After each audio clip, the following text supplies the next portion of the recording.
ಧರ್ಮಶಾಲಾದಲ್ಲಿ ನಡೆದ ಮೊದಲ ಕ್ವಾಲಿಫೈಯರ್ ಪಂದ್ಯದಲ್ಲಿ ಹಾಲಿ ಚಾಂಪಿಯನ್ಸ್ ರಾಯಲ್ ಚಾಲೆಂಜರ್ಸ್ ಬೆಂಗಳೂರು ತಂಡ ಗುಜರಾತ್ ಟೈಟನ್ಸ್ ವಿರುದ್ಧ 92 ರನ್ಗಳ ಅಂತರದಿಂದ ಭರ್ಜರಿ ಜಯ ಸಾಧಿಸಿ ನೇರವಾಗಿ ಫೈನಲ್ಗೆ ಎಂಟ್ರಿ ಕೊಟ್ಟಿದೆ.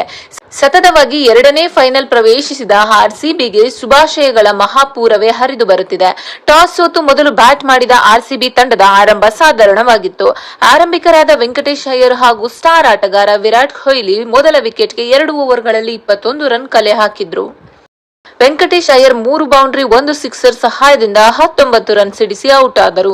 ಇನ್ನು ವಿರಾಟ್ ಕೊಹ್ಲಿ ಅವರು 25 ಎಸೆತಗಳಲ್ಲಿ 43 ರನ್ ಬಾರಿಸಿ ಹೋಲ್ಡರ್ ಅವರಿಗೆ ವಿಕೆಟ್ ಒಪ್ಪಿಸಿದರು.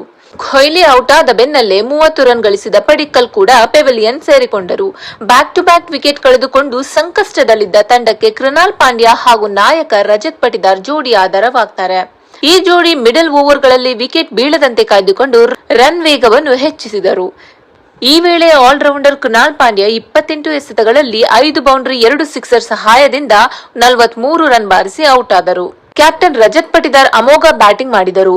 ಇವರು ಕೇವಲ 33 ಎಸೆತಗಳಲ್ಲಿ 5 ಬೌಂಡರಿ 9 ಸಿಕ್ಸರ್ ಸಹಾಯದಿಂದ ಅಜೇಯ 93 ರನ್ ಬಾರಿಸಿದರು. ಇವರು 281.81 ಸ್ಟ್ರೈಕ್ ರೇಟ್ನಲ್ಲಿ ರನ್ ಕಲೆ ಹಾಕಿದರು. ಅಂತಿಮವಾಗಿ ಆರ್ಸಿಬಿ 20 ಓವರ್ಗಳಲ್ಲಿ 5 ವಿಕೆಟ್ಗೆ 254 ರನ್ ಸೇರಿಸಿತು.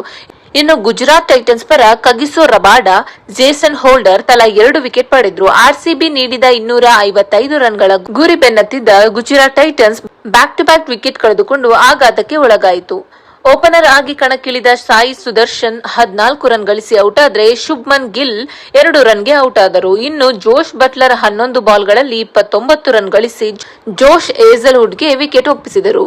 ಇನ್ನುಳಿದಂತೆ ಸಿಂಧು 5 ರನ್, ವಾಷಿಂಗ್ಟನ್ ಸುಂದರ್ 8 ರನ್ಗೆ ಔಟ್ ಆದ್ರೆ ಹೋಲ್ಡರ್ ಸೊನ್ನೆಸುತ್ತಿದ್ರು. ಇಂಪ್ಯಾಕ್ಟ್ ಪ್ಲೇಯರ್ ಆಗಿ ಕಣಕ್ಕಿಳಿದ ರಾಹುಲ್ ತಿವೇಟಿಯಾ 68 ರನ್ ಗಳಿಸಿ ತಂಡದ ಮೊತ್ತವನ್ನು ಹೆಚ್ಚಿಸುವಲ್ಲಿ ಪ್ರಮುಖ ಪಾತ್ರ ವಹಿಸಿದ್ರು. ರಶೀದ್ ಖಾನ್, ರಬಾಡ, ಸಿರಾಜ್ ಮತ್ತು ಪ್ರಸಿದ್ಧ ಕೃಷ್ಣ 2 ಅಂಕಿ ದಾಟಲಿಲ್ಲ.